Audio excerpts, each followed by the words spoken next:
some key outcomes of the ClimINVEST project, and discuss with 3 panelists from Norway, France, and the Netherlands the current status of physical climate risk management. I'm Karianne de Bruin, researcher at Wageningen Environmental Research, part of the ClimINVEST team, and your moderator and panel chair today.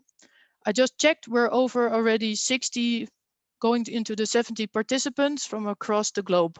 Welcome. For the coming 1.5 hours, the agenda looks like this, with 3 blocks. We will kick off with a keynote and science update, move to a hands-on presentation by the ClimINVEST team, and close with a panel discussion. On the practical side, we are recording the webinar. Only the speakers will be visible. All attendees are muted and cameras are switched off. We will publish the webinar afterwards online and share the link with all participants. If you have any questions, please write them in the Q&A function of the Zoom webinar.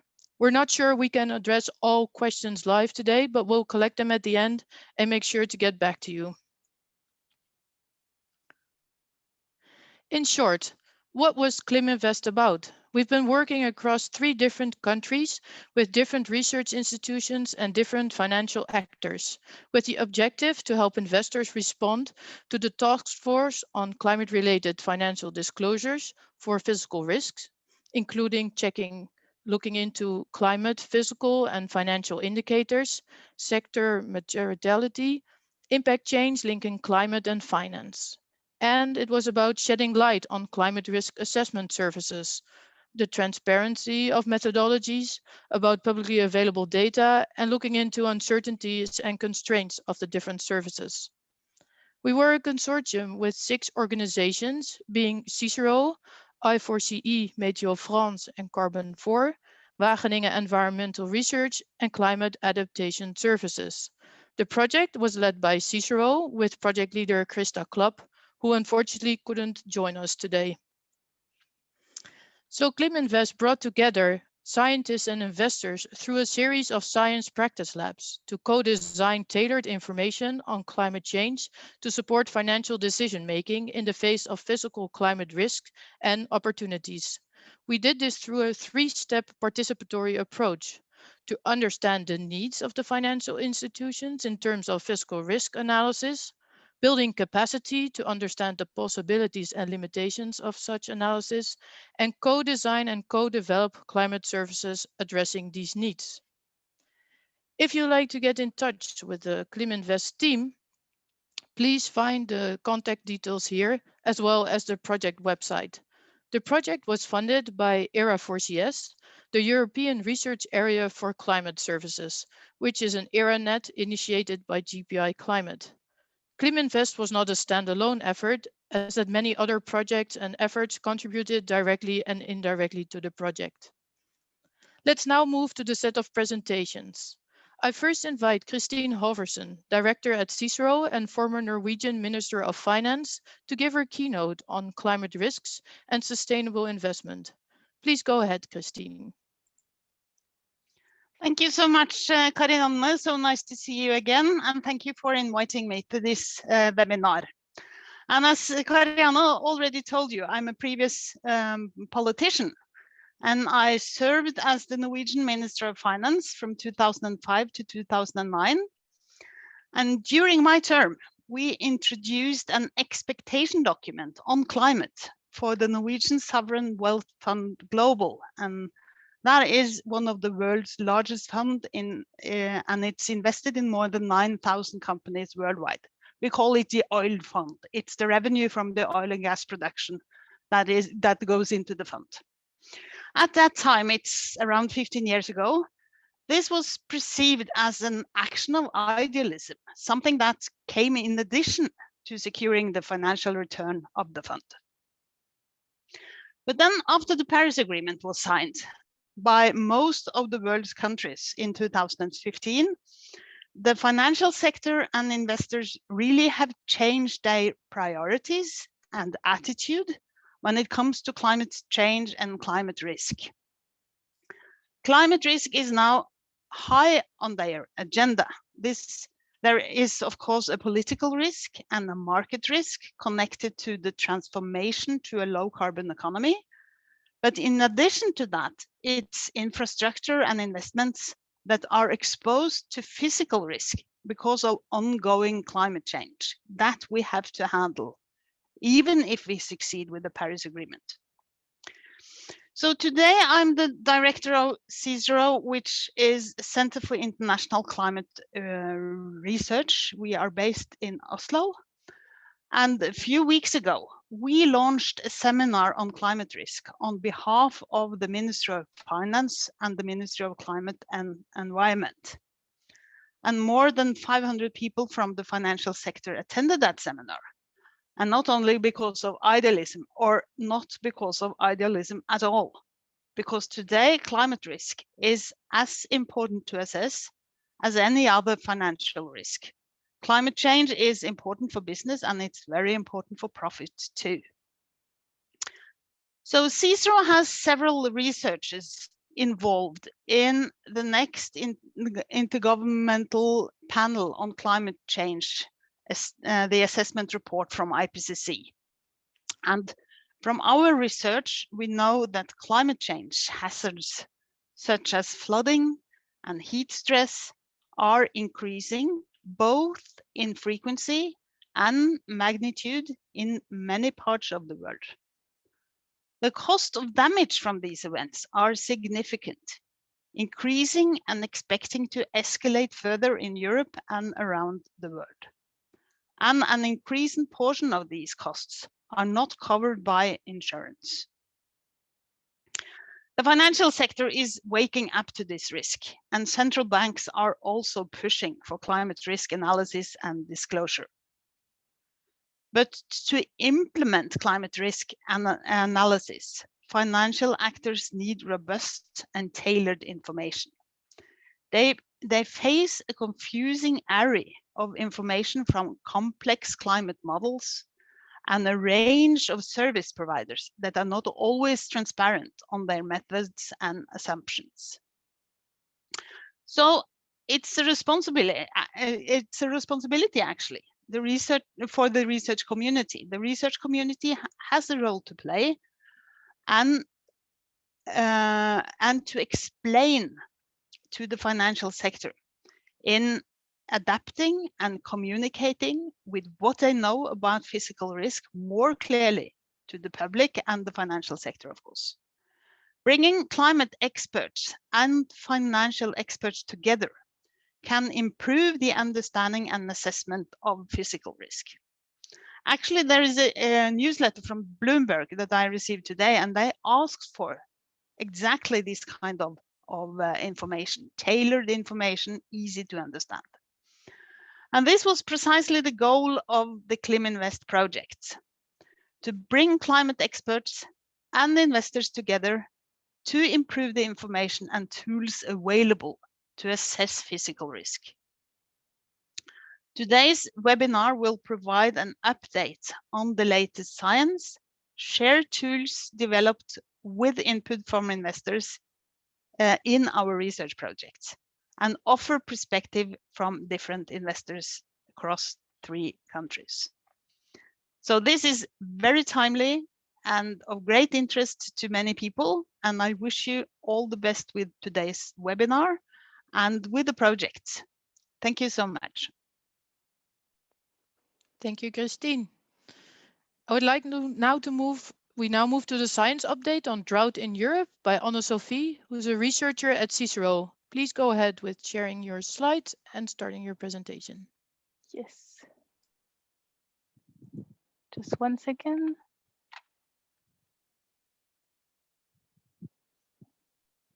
Can you see my slides? Yes. Yeah. So good afternoon, everyone. Thank you, Karianne, and thank you, Christine. So after hearing the political perspective of Christine, I would like to bring the perspective from climate scientists, because as Christine said, even if now the financial center has realized that they need to think about the physical climate risk, us as climate scientists, we can also bring the perspective on how we should estimate or derive this climate risk, and that's the topic of my presentation. And to illustrate that, I will talk about drought. So first, let's take a step back. So first, what do we see today? So as Christine just said, we see extreme weather and climate events such as floods, the Arctic ice is melting, we see forest fires in different regions of the world. And of course, these climate events or climate hazards have physical impact on nature, on the population, on biodiversity, and of course, in our case, on different assets. And the physical impact on these different assets has financial impacts also. And that's why the financial sector needs to take the climate hazard and the climate risk into account. One more thing I think to remember and to take in account is that even if we see some climate impacts now, they won't necessarily be the same tomorrow. Because as you see on this figure, which shows global mean temperature change between 1900 and 2100, if you look at the black line, you see that the global mean temperature is increasing. And of course, this has some climate impacts. But this impact is projected to continue if you look at the red curve, and this physical change, this increase in temperature will bring some additional risk. And we need to take this additional risk in account. So now, once we have thought a little bit about the background, how do we derive the risk? How do we estimate this physical climate risk?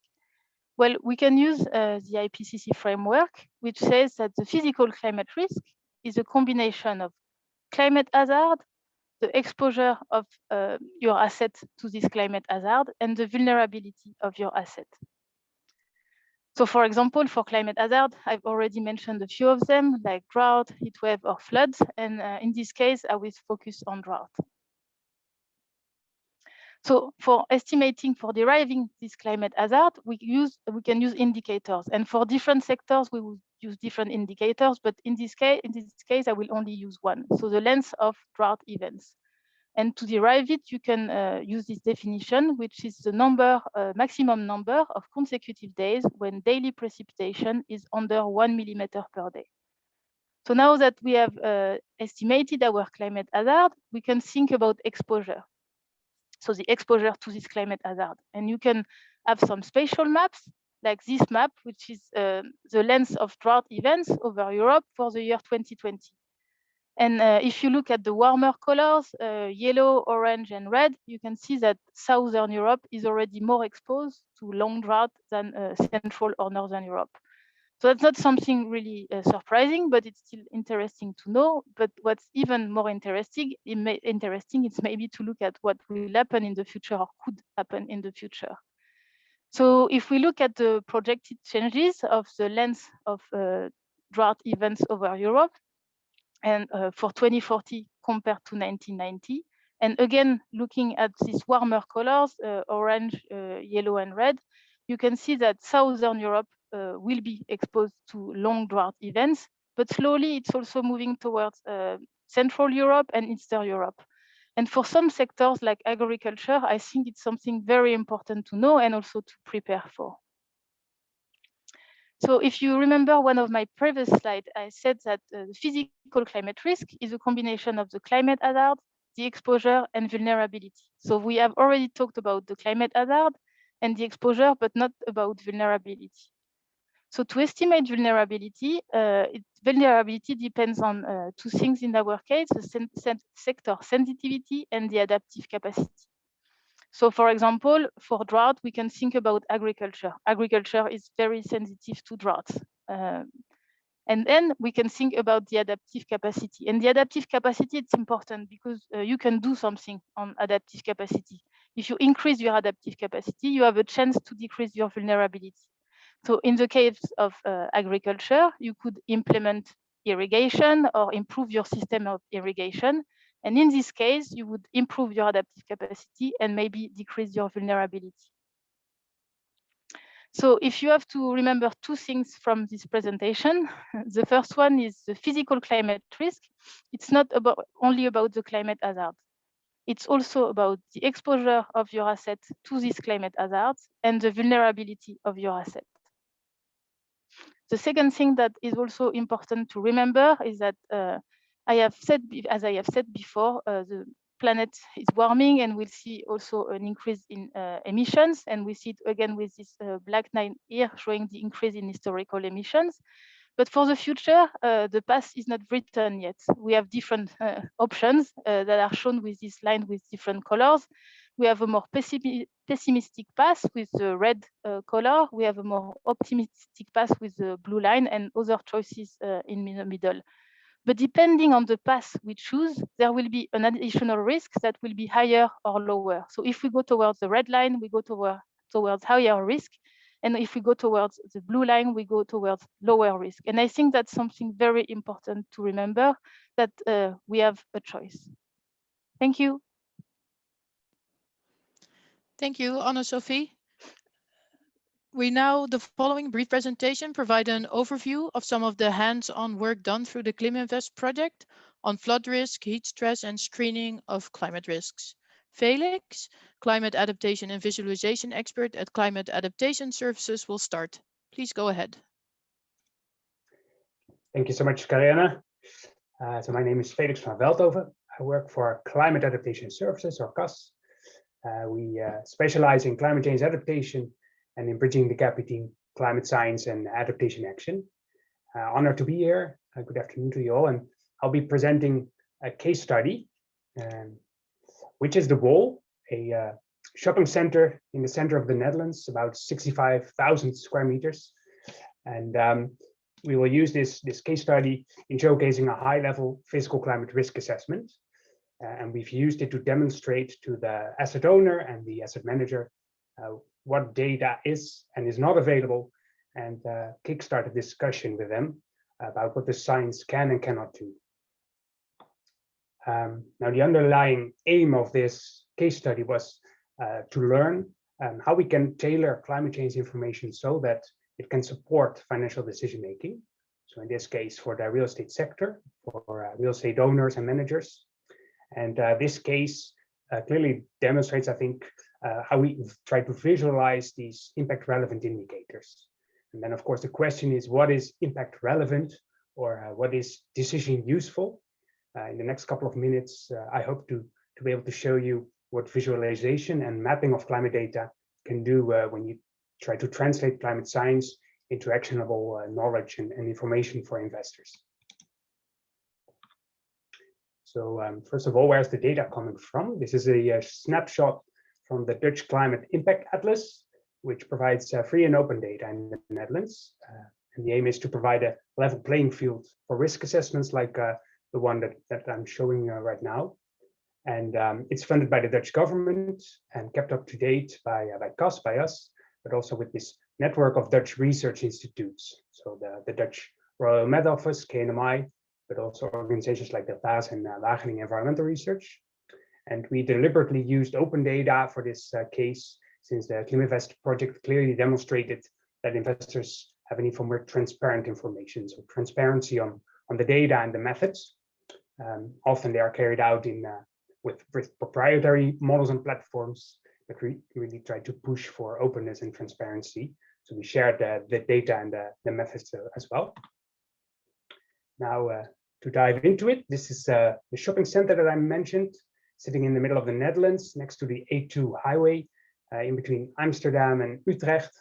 It was sold in 2018 for almost 50 million euros, and the climate risk assessment was carried out the year after that, so in 2019.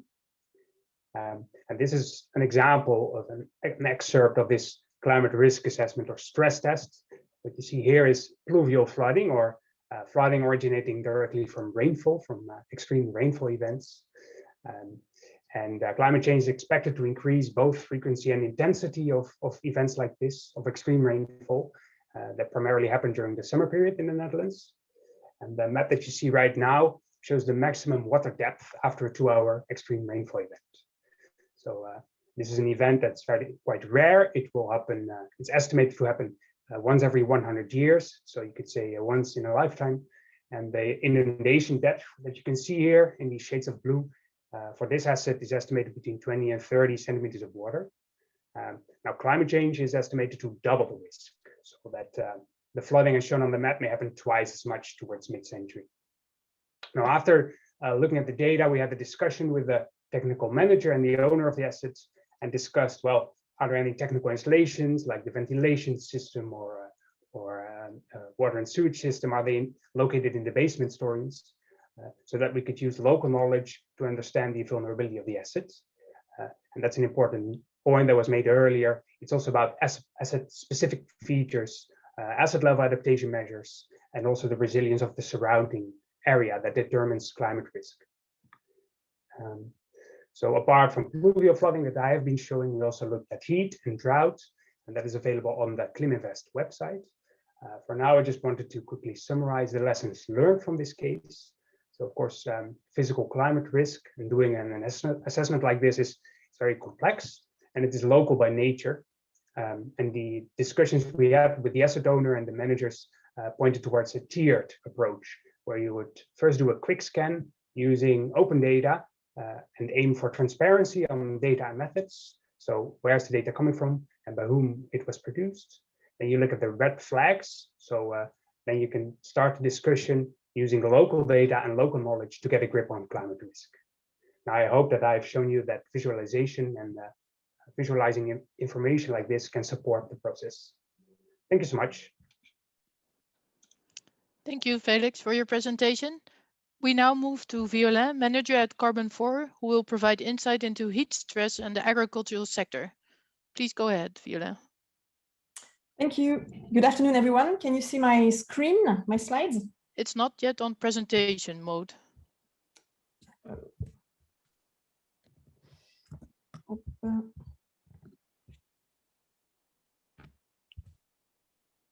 Is it now? Yep. Okay.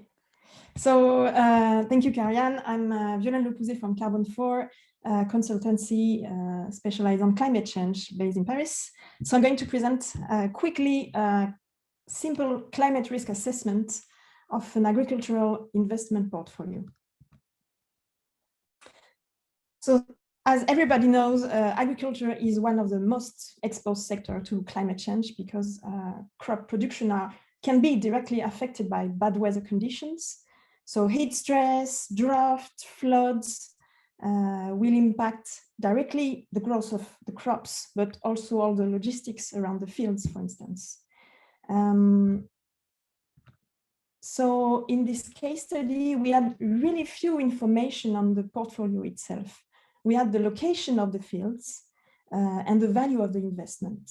So it was a portfolio mainly focused on Eastern Europe, but we had no information on the crops that were actually produced in the fields.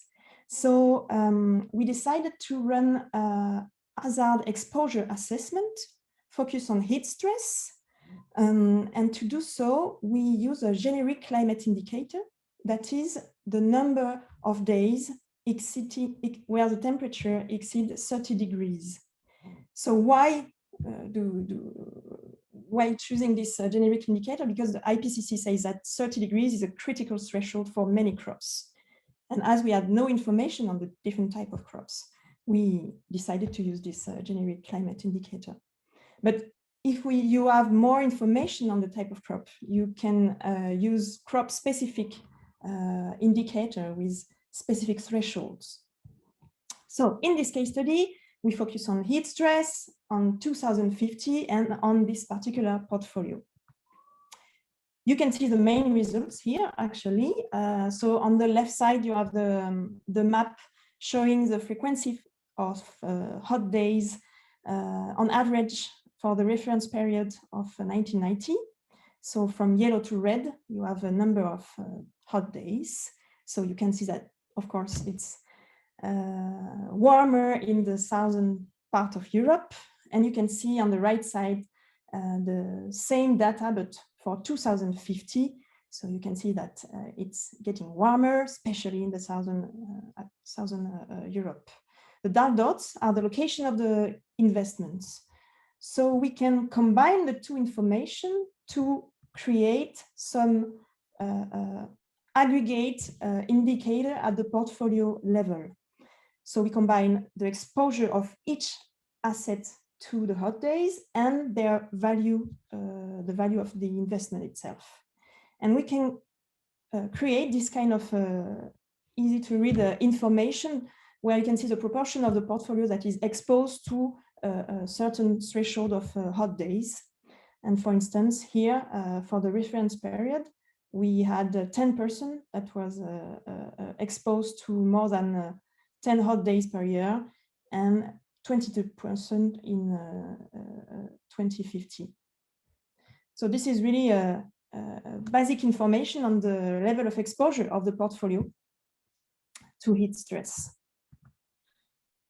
So quite easy to run as a hazard exposure assessment. Of course, it does not provide quantified estimation of financial impacts, but it provides useful information to understand the general level of exposure of the portfolio to this hazard and to identify the hotspot, the most at risk investment, where you can start engaging with the partner or doing other kind of risk management policies.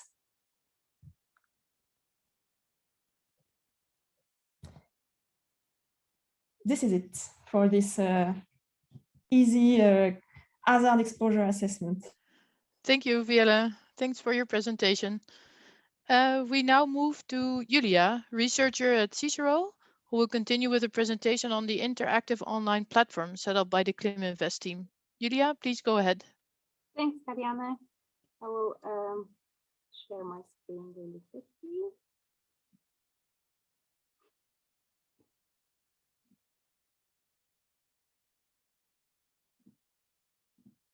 Can you see my presentation? Yes, we can. Perfect. Yes. Thank you. So thank you very much, Karianne, and to the other speakers. I'm Julia Maginan. I'm a climate researcher at Cicero. And I will give you a brief introduction in the online climate indicators platform that we have developed in the ClimINVEST project. But before we go into specifics, I would like to give you a little bit of the context and the main reasons and the process for why we decided to develop such a platform.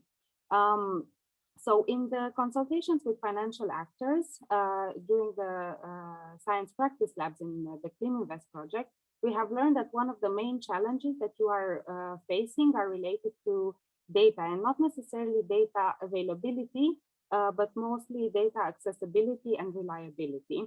Also, we learned that it is increasingly important for financial actors to get access to higher and higher resolutions for climate data. And while there's a plethora of climate data available out there, it is very difficult for someone with, who is not a climate scientist to understand its usability and navigate through the diversity of what is available out there. So to give you a little bit of the background of what climate scientists do to reach this data, is that we run global climate models, or GCMs for short, or regional climate models, RCMs for short, in order to extract climate variables that tell something about climate conditions in a certain period of time or a different location. Climate variables such as humidity, temperature, precipitation, these letters that you can see here on the chart. So with these climate variables, they tell a lot about climate conditions in a certain location or time period, but they need to be post-processed in something that we call climate indicators in order to really assess the impacts of these climate conditions. So in the ClimINVEST project, we use data from regional climate models to look at the localized or more localized climate conditions, and we translated them into impacts, into indicators to look at the impacts in different sectors.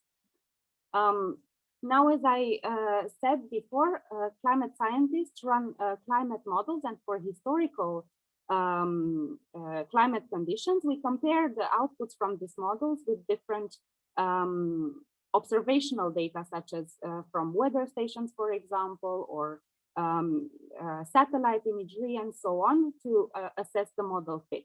But for the future, however, we use something that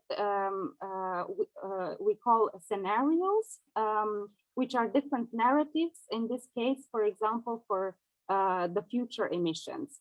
And these are for scenarios for future emissions are called representative pathways. If we look at this image from that was published in the 5th assessment report of the IPCC, it was published in 2014. And if we look 6 years later, so in the very short or near future, we can see that the climate conditions are mostly dominated by the natural climate variability model spread and very little dominated by scenarios. However, if we move a bit further in the future, in 2040, for example, we will see that the scenarios are much more represented and increasingly represented the further we go into the future. Now, for the ClimINVEST indicators that we calculated and are available on the platform online, we chose to look at the worst case scenario, or something that we call RCP 8.5, for mainly 2 reasons. One of the most obvious is to provide an opportunity to prepare for the worst possible situation. But also, if you remember Anne-Sophie's slide with the different scenarios and pathways, until this point in the not very far future, more optimistic scenarios intertwine with more pessimistic scenarios, as well as with the natural climate variability. So it is really uncertain what to expect from the near future when it comes to climate change.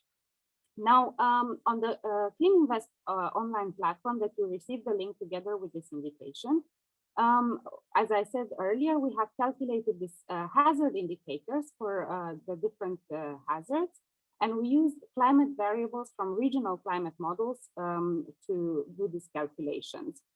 Afterwards, we have plotted these indicators on exposure maps at a resolution of 10 kilometers to be able to understand the local conditions and assess at really high resolutions what is the risk for different hazards.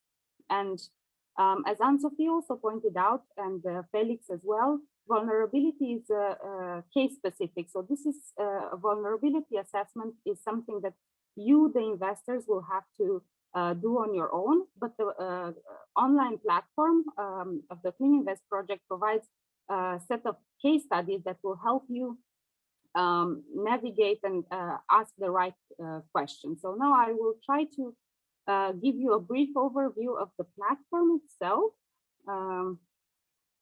This might take a little bit to switch, but please bear with me. All right, I hope you can see the platform. That's good. Great.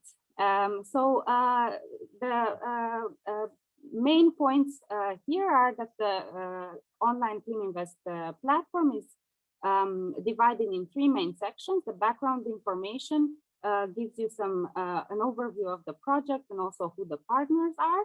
But perhaps the most interesting section is the second section that provides an overview under the first tab here, provides an overview of the basic climate modeling notions that you should have in order to use the platform, also how the indicators have been calculated, and a brief overview of the 3 climate hazards that we have looked into. You can see drought here, heat, and then there's flooding, the next one. Under the 3 tabs up here, you can find the data that is relevant for each indicator. So in the case of heat stress, for example, we can look at the mean summer temperatures in 2020 and also changes between 1990 and 2040. And if the name of these indicators don't tell you very much, you can go up here at the legend and get a full description of what this indicator represents with units, and also the legend of the map to understand what the different colors mean. what is really interesting about the data available on this platform is that for each indicator, the resolution is quite high. So you can really see here in the case of Amsterdam, for example, that different areas of the city are influenced by different temperatures. Now, under all indicators map tab, you can see a list of all the indicators that we have calculated in the ClimINVEST project, both for with data from 2020 and the changes over time between 1990 and 2040. The third part of the ClimINVEST platform gives an overview of the 4 case studies that we have looked at. One on the agricultural sector that Violen just presented, the real estate asset presented earlier by Felix, and 2 more, one on the transportation sector in Norway, and another one on the real estate sector in France. Now I will go back to my last slide.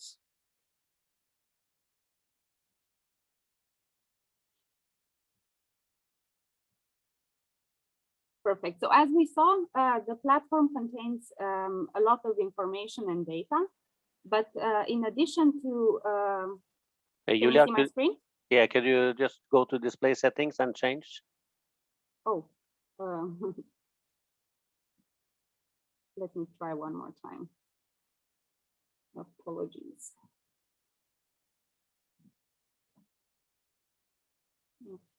Okay.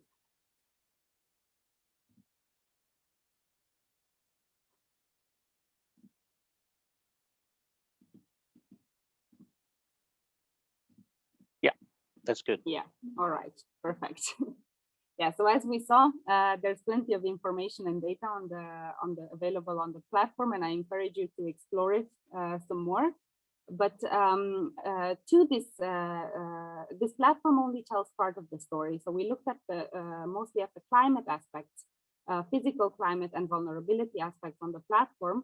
But you can add, you as investors and financial actors can add to this information to really do a risk assessment for your own portfolios and assets. So for exposure, for example, if you have the asset location and you know the hazards that your assets are exposed to, if you add the monetary value, that will help you answer questions like how much money is really potentially affected by certain hazards, or how much money is exposed from certain hazards.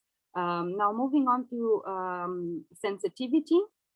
When you look at your asset sensitivity, you should ask how much would it cost in case a hazard would hit your assets and portfolios in the current state as they are today. Also, it is important to compare this cost of damage with how much it would cost to implement certain adaptation measures and reduce your vulnerability. And this can also provide opportunities for investment, both to minimize risk and to gain future capital. So I will give the word back to Karianne now. Thank you so much for your attention, and please reach out to us with any further questions. Thank you, Julia, for your presentation. So we move to the last one of the ClimINVEST team.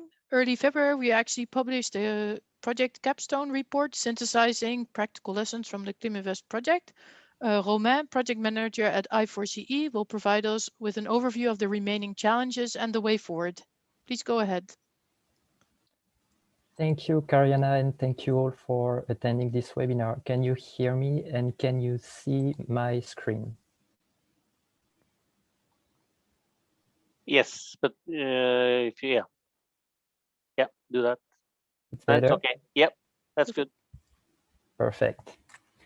So I am Romain Hubert, project manager at I4C Institute for Climate Economics, and I'm now summarizing in 10 minutes the lessons from 3 years of collaboration in the ClimINVEST project, including the remaining challenges that we identified and proposals to address them. So just a little bit of context here. We drew the lessons on the challenges and the proposals for further action, building on the feedback from 12 of the participating financial institutions, but also from the ClimINVEST consortium partners. Today, I'm going to present very briefly some key messages, but you can find more detail in the project capstone report that is indicated here. So at the beginning of ClimINVEST, we identified 4 major challenges on fiscal climate risk management, and it made the whole task sound very daunting. But the good news is that over the last 3 years, we demonstrated that these challenges are not totally insurmountable, and we actually see some financial actors starting to manage the risk already. So let's start with challenge number 1, the tragedy of the horizon. So it's the mismatch between financial decisions that focus on the short term and the idea that climate impacts will materialize only in longer term horizons. So financial actors may end up thinking that this does not require immediate attention. But in context of the ClimINVEST project, we clarify that there is already substantial costs that are materializing because of climate impacts. And some of the banks participating in the project also explained that they have strategic interest in looking at the longer term. Challenge 2 is related to the fact that financial institutions rely on external service providers to do the analysis, but they say that their tools are a black box on some of the key methodological choices. So basically they can't use the results for their decisions. But in context of the project, we reached out to some of the service providers, and they actually kindly accepted to increase substantially the transparency on some of the key methodological choices. So now this momentum needs to be sustained. The third challenge is that fiscal climate risk analysis requires a lot of data on climate conditions, but also on the portfolios of financial institutions. And it's really difficult to target what is the relevant data and then to access the relevant data. But in context of the project, we showed that there is a lot of climate data that is already available out there, and the climate experts can provide valuable guidance on their use. On the side of portfolio data, it's a little bit more complex, let's say. But the banks also clarified, for example, that they could rely on engagement strategies with their counterparties to help collect the data. The last challenge is that financial actors want to estimate the financial impacts from fiscal climate risk because it's the type of information they use to manage financial risks. But in case of fiscal climate risk, it really represents a large field of research, and in practice, the quantification process can be very data intensive. But some of the points from the ClimINVEST project is that we see that quantification is not always vital for managing the risk. Some of the banks explain that they can already rely on some qualitative scoring methodologies and engagement strategies to start manage the risk. So this project really provides encouraging results about the potential of the financial actors to manage fiscal climate risks. But we also need to admit that a lot of work remains necessary for effective climate risk management across the financial sector. So the 12 financial institutions that we surveyed at the end of the ClimINVEST project mention their own remaining needs. They are summarized in the table here. And you can see that their needs spread across the whole risk management process. So first, in terms of raising awareness, there is still a need to convince some of the teams at financial institutions that climate risk can be a material risk for their own portfolio. The teams also need to build further expertise for the next steps of the process. So in terms of analyzing the risks, some of the financial institutions seek to internalize the analytical process, others seek to rely on external service providers. But in both cases, they need to extend the scope of their analysis. They also need some technical guidance to prioritize the risks they should look at and also to identify the appropriate data. The data needs per se concern all types of aspects, and the financial actors are also clear that the climate data should cover not only the long term, but also the short term. And they are even interested in historical data, typically to calculate the correlation between observed climate hazards and financial losses. There's also a need to make the analytical process more decision useful. So financial actors are paying increasing attention on the quality and the harmonization of the underlying data. They also renew their need for clarity on the key methodological choices, and they explain that formatting of the final fiscal climate risk information is also important to make it more decision useful. Typically, if you have a fiscal climate risk score of 8 out of 10, it's definitely more useful if it goes with explanation on the severity of the impacts that it represents. So as a lot of work remains, we also make recommendations on priority actions based again on the ClimINVEST feedbacks. And the first thing that comes out is that the financial actors have a major role to play, and they should start by mobilizing their own teams. So there is a consensus in the ClimINVEST project that involving the risk as well as the ESG divisions is necessary, because they can have very different issues in mind and also be complementary in proposing the solutions. There's also a consensus that the best way to get started is learning by doing. So concretely, the financial institutions should start with organizing pilot risk assessments on their institution portfolio. It really helps to understand that physical climate risks are material on the institution portfolio. And it also helps engage with the different relevant teams on their practical needs, on their difficulties, and also on how they could contribute with the analysis. The financial actors can also rely on diverse resources to help build capacity and to organize their pilot fiscal climate risk assessments. So you have different publicly available resources online, and it includes the ClimINVEST resources that are listed here on the right. So typically it includes explanation on the requirements of fiscal climate risk analysis, also explanation of the available tools, data use cases, and other practical tips. So this figure is only a screenshot, but you can find a clickable version towards the actual resources. And this clickable version is included in the report that I mentioned at the beginning of this presentation. We also see that to move forward quickly, the financial institutions will also need help from a broader set of stakeholders. Typically on the side of climate experts, the service providers should continue to increase their scope of analysis and also collaborate with the financial users to target the relevant details that are needed on their methodological choices, and also to tailor the outputs to the needs of the users. Also, the identification and the collection of the relevant data could be facilitated with the participation of different stakeholders. It could include, for instance, the insurance companies, municipalities, or non-financial companies. The financial actors also recommend that one authority centralizes the counterparty and the climate data, and they further recommend that some organizations take in charge the standardization and the quality check of the data. And last but not least, there is a need for sustained action of the regulators and supervisors on fiscal climate risk. It's definitely important to make sure that the risk managers keep this subject on top of their priorities. So it can be done, for example, with supervisory expectations, but also with pilot climate stress test exercises. It's also important to stimulate, for example, non-financial companies in providing the relevant data, and regulators can rely on mandatory disclosure requirements for that. So it's only a few examples among other key messages. You can see more detail in the paper, and I will be happy to discuss everything in more detail afterwards too. So thank you very much. Thank you, Romain. And thank you to the ClimINVEST team and the CICERO colleagues for your presentations.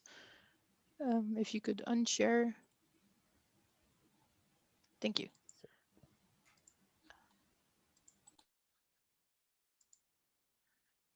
And now we're moving to the final part of the, let's see if it works. Yes.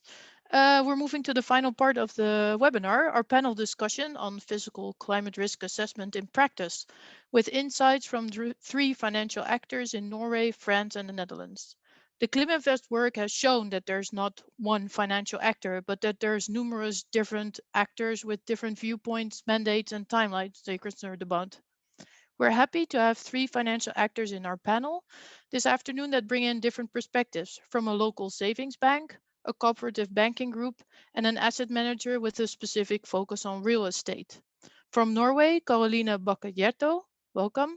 From France, Delphine Bartre, welcome. And from the Netherlands, Dirk Welling, welcome.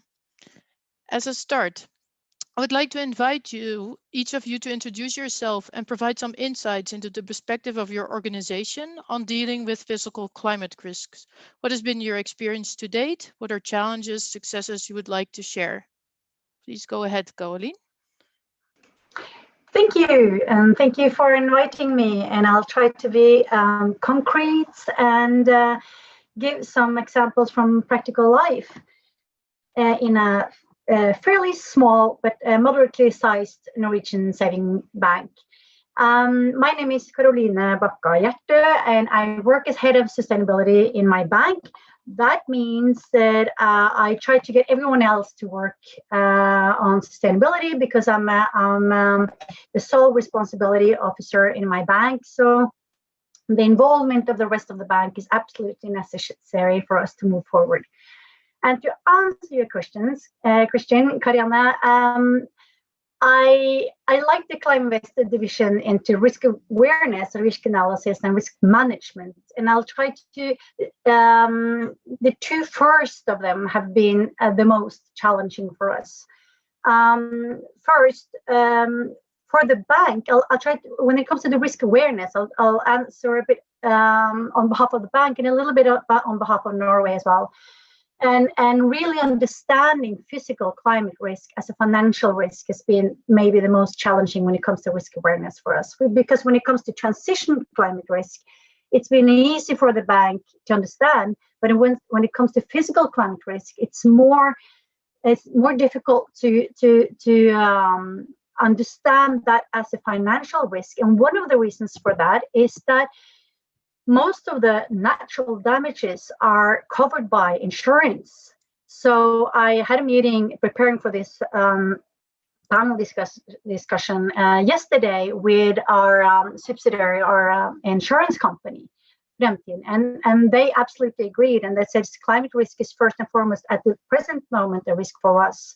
So for the bank, they take some of the risk for us. And then, like Kristin Halvorsen was saying, when is that gonna change? That is a risk in the future. And overall physical climate risk assessment for the bank, we're saying with the risk assessment team and our bank, we have done scenario analysis also on physical risk for specific sectors. We haven't identified the climate risk, mostly in agriculture, and some also in the corporate and retail buildings. And we do also an assessment in most loan projects, all of the loan projects where we assume there is physical climate risk. We do an assessment, an ESG assessment, where we ask if physical climate risk has been assessed. So we've been doing that since 2019. So we are aware of the risk and we are managing it.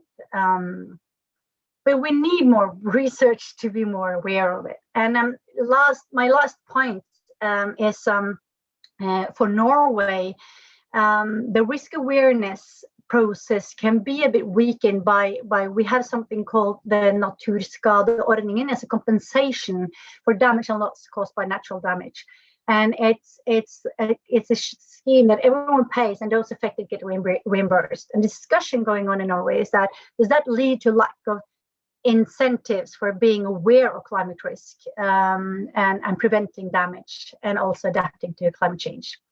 And I think I'll stop there, Karianne, and I'll come back to the challenges when it comes to risk analysis afterwards.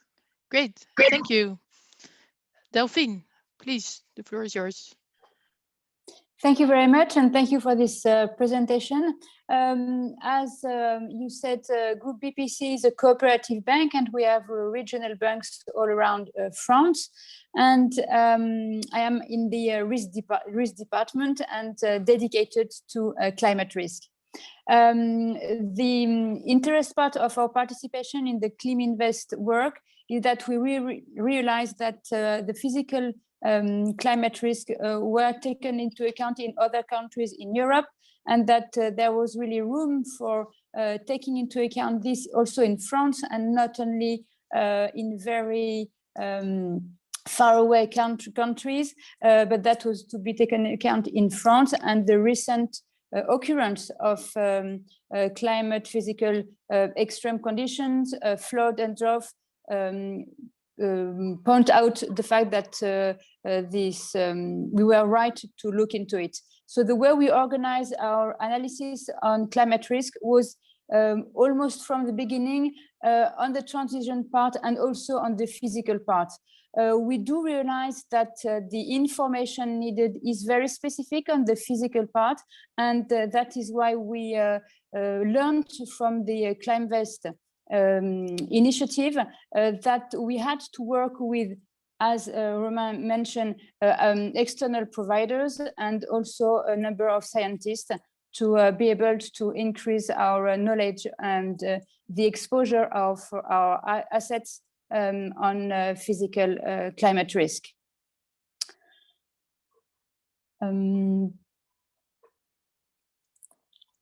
Yeah, that's fine for the introduction. Then we move to Dirk. Please go ahead. Yeah, good afternoon. Thanks for the invitation. My name is Dirk Welling. I sit in the responsible investment team from APG Asset Management.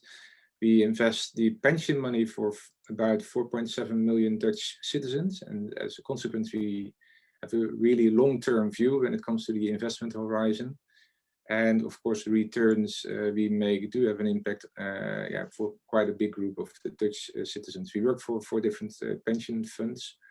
Within the responsible investment team, which consists of about more than 20 people, I'm focusing on the real estate investments, and as such also involved in all the investments we make from an ESG perspective, which includes also climate risk, of course.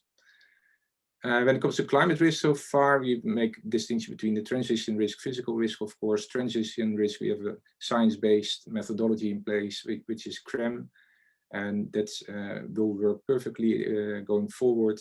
When it comes to physical risk, over the past 2 years, we have worked together with CAS, so Climate Adaptation Services, as we wanted to better understand, let's say, the black boxes of the service providers in the market.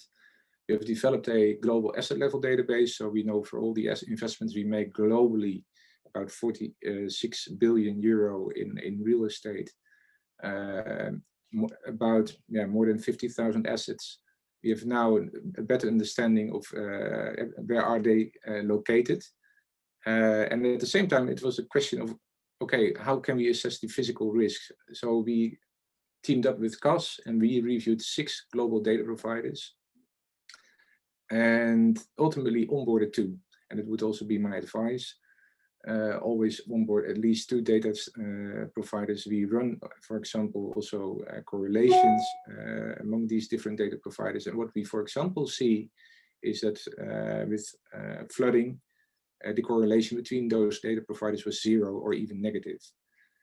And that triggered us also to reach out to the scientists, so to Delft University, VU University, etc.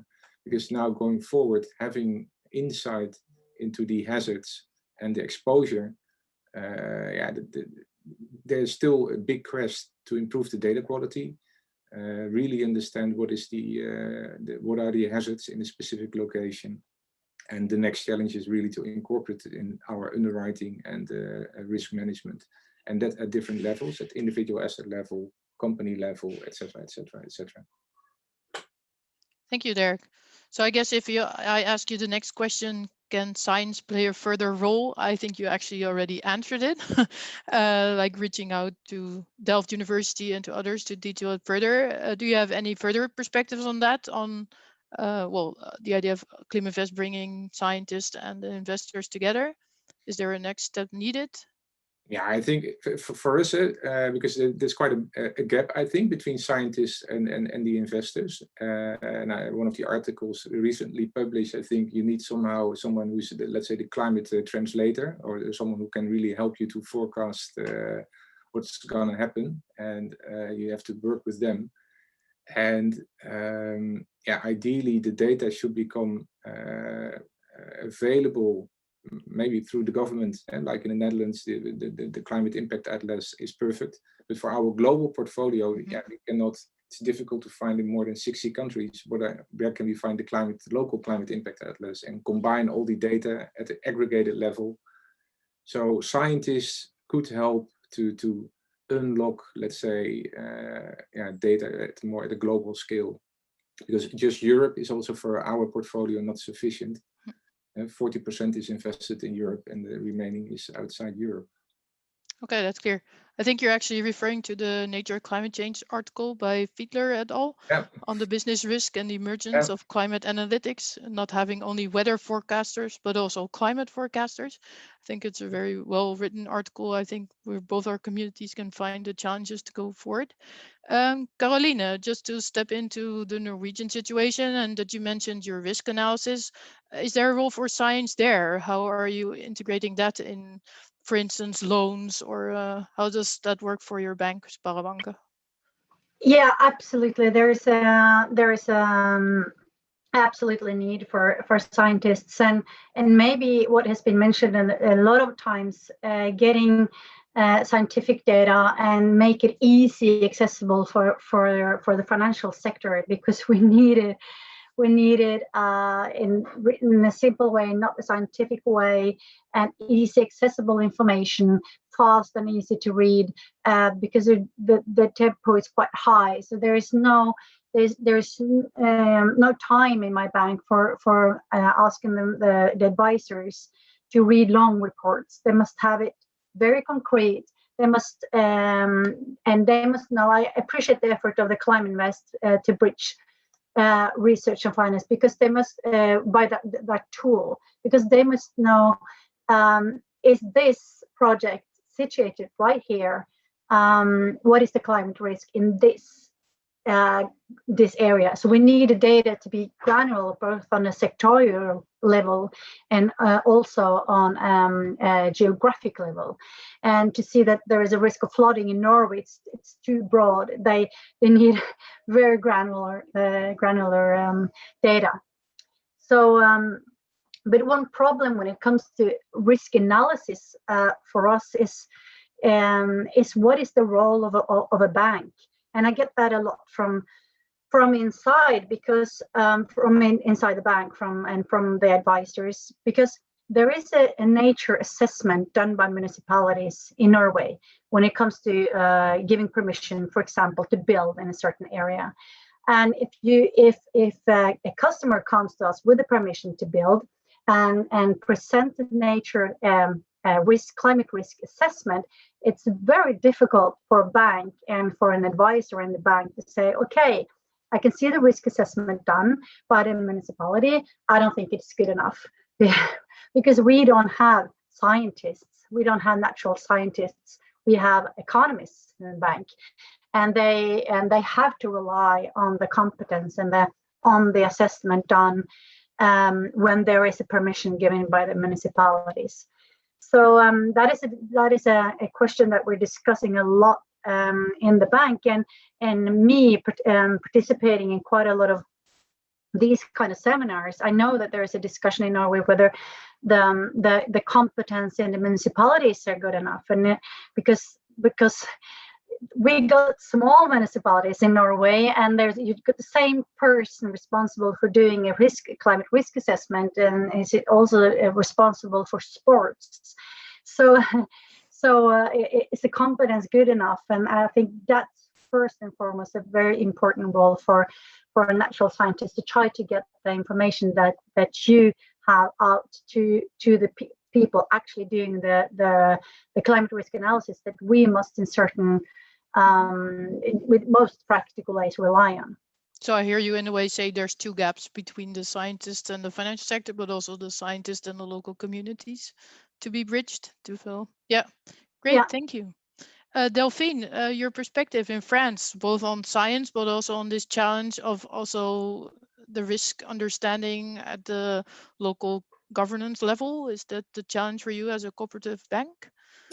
Yes, exactly. And we have the same challenges than our colleague from Norway. And what she presented is exactly happening the same thing in France.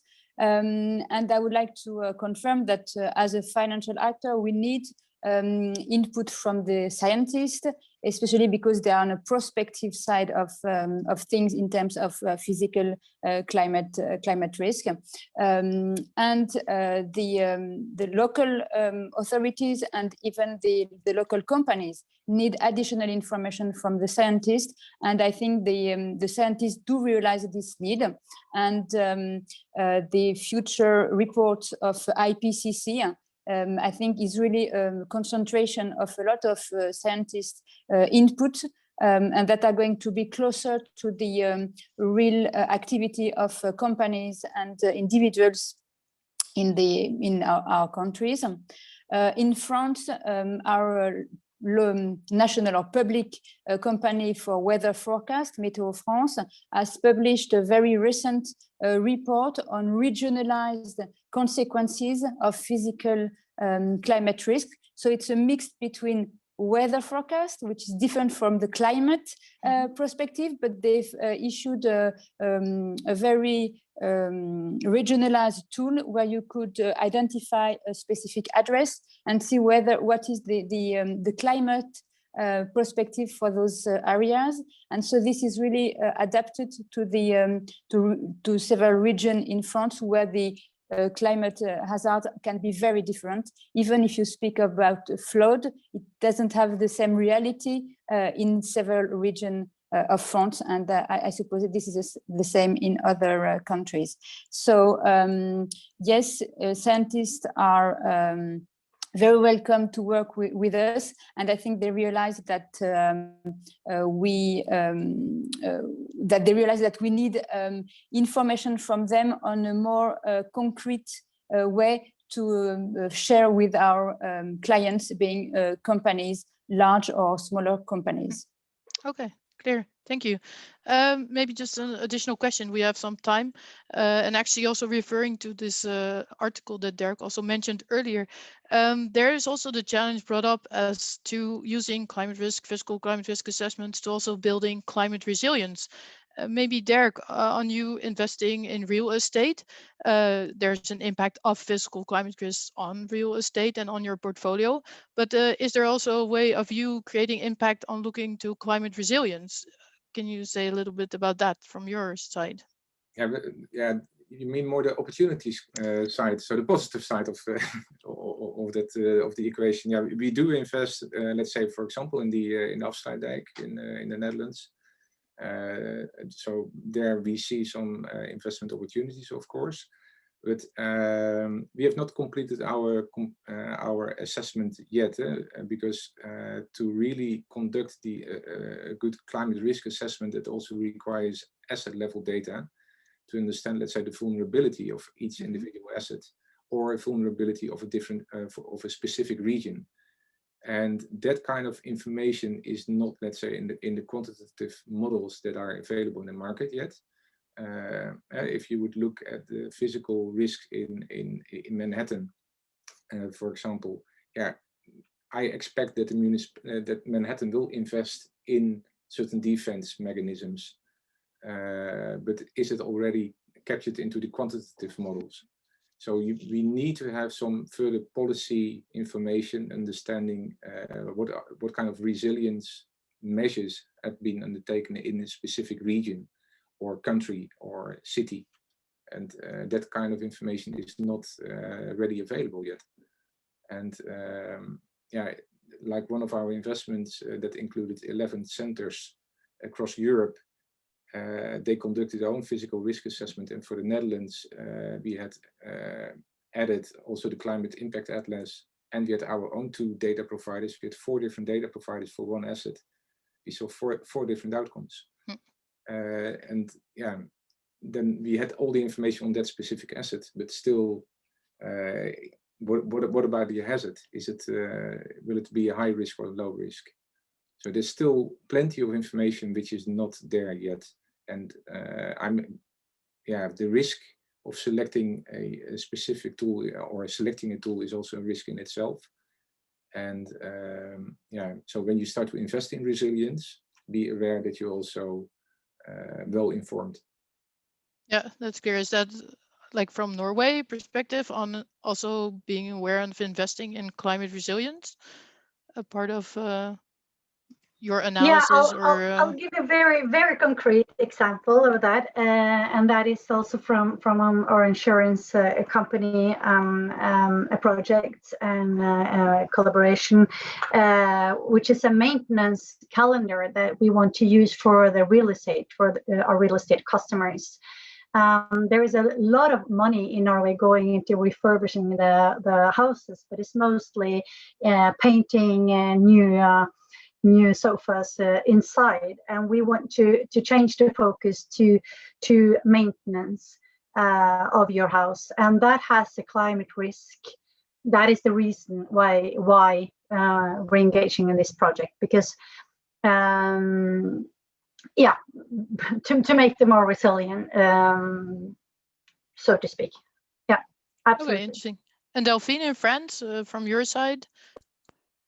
Yes, in France, we could see that there are some discussion on the local under local communities where some opportunities can raise in building some, let's say, seawall or some specific construction that can protect not only one building but a small village, and so the several stakeholders will have interest in sharing a global infrastructure project to protect a village, for instance. And so that is also, as a financial actor, especially as we have regional banks, this is a great opportunity to think together with our customers a global protection to make their building more resilient to climate physical risks. Okay, interesting. Yeah, that's to add to that. Sure. Resilience is one, but let's assume that the city or country will invest in more resilient, or to make a specific area more resilient. You also have to realize that from a physical risk assessment, that can still have an impact on, let's say, the returns for your real estate. Because often those kind of investments will probably be recouped through the property taxes. So also there, we when it comes to our underwriting, ultimately we really want to understand, okay, well, what's going on? Is it already reflected in the current market prices? Yes or no, etc., etc. So resilience is one, but when an area is protected in itself, it can still have an impact on the property returns, given the fact that the local municipality or so that will recoup the investment through the property taxes. Okay, interesting. Anything to add from Norway and France on this? I think we're almost going to the last 10, 15 minutes of the seminar. I want to add an interesting project that has been going on nationally in Norway, and that can be useful for a lot of for other countries, and it's presented in the World Bank, their database, and that's insurance loss data. It's an insurance loss data sharing project for municipalities. So the idea is that all the insurance companies in Norway share information about natural damage loss, and where they have had payments for natural damages, and that information gets to the municipalities and can strengthen their maps, because actually the insurance companies maps over natural disasters in Norway, and the maps that the municipalities and the regional and the national authorities had, they didn't map. So the maps could be strengthened by seeing where actually do we have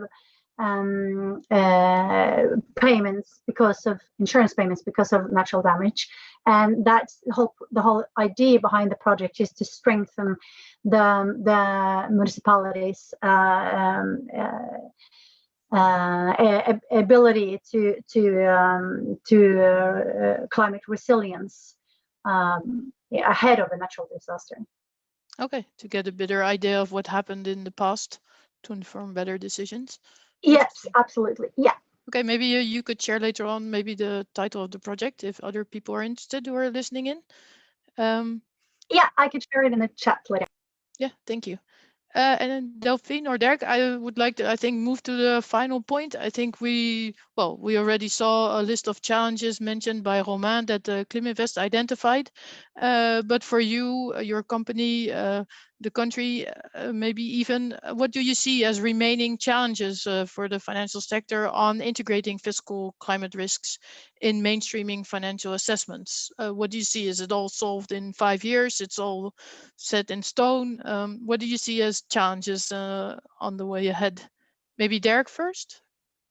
Yeah, the biggest challenge will be to incorporate it in your in the underwriting. So and try to understand whether it's already reflected in the current valuations of assets, yes or no. And we invest around megatrends. Climate change is one of the 5 megatrends we see. It's really in the long term also thinking, where do people want to live, shop, work, and spend their leisure time. That will have a kind of an impact, and that is really short term. Probably many things will be insured, so it's in your OPEX already reflected. But in the long term, then is the question: okay, how will certain real estate markets respond to this, and where is it already reflected? The smart buyers will incorporate it, but then the question is really in the long term, how will it play out? And do you take into account also like the current pandemic situation in such outlooks? Of course, that's the current pandemic. Also, there we have our views how that will, how we think that will play out in the long term, of course. And of course, there we also have some investments which will be hit by the pandemic, and others that were quite stable. But when it comes to climate risk, yeah, also the transition risk will be a very big, maybe in the short term, because till 2040 there won't be many differences between the two scenarios. When you look at the RCP scenario, till 2040 there's not so much difference. So everyone is in the same boat. But before 2040 you will see maybe the transition risk. So governments who will step up with more stringent legislation, and that's why we will be prepared to incorporate everything and understand whether assets are performing above or below the grant pathways. So short term, it's more transition risk probably. Yeah. Okay. And Delphine, from your side, is it similar challenges that Dirk sketched, or something completely different for your bank or your? Well, we have quite some similarities, but I would like to say that it will take several years for us to really be able to say that we do manage very easily the physical climate risk, and because of the data, and that has been said several times, and also as my colleague from Norway mentioned on the insurance side. You have an insurance policy that you pay usually for 1 year, but as a bank, we finance real estate for 10 to 15 years, maybe more. And so the insurance will change their price according to the weather or the flood and the drought. So the risk is really in the hand of the banks.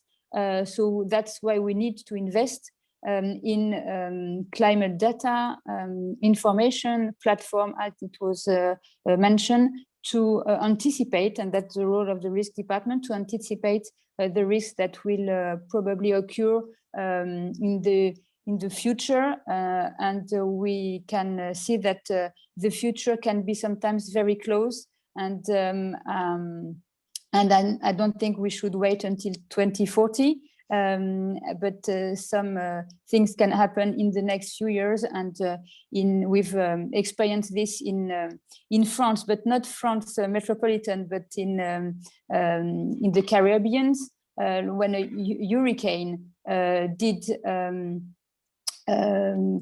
disappeared, where all our assets disappeared, being our banking branch or our clients, from the individual to the large corporate, being a hotel in the Caribbean. So it does happen. So we have to be prepared. And so I'd like to thank all the ClimINVEST and Cicero team for our working together. Thank you.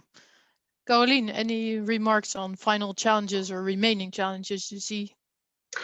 Not much to add to the others. I think they covered well the challenges coming in the next years. We need more projects like the ClimINVEST.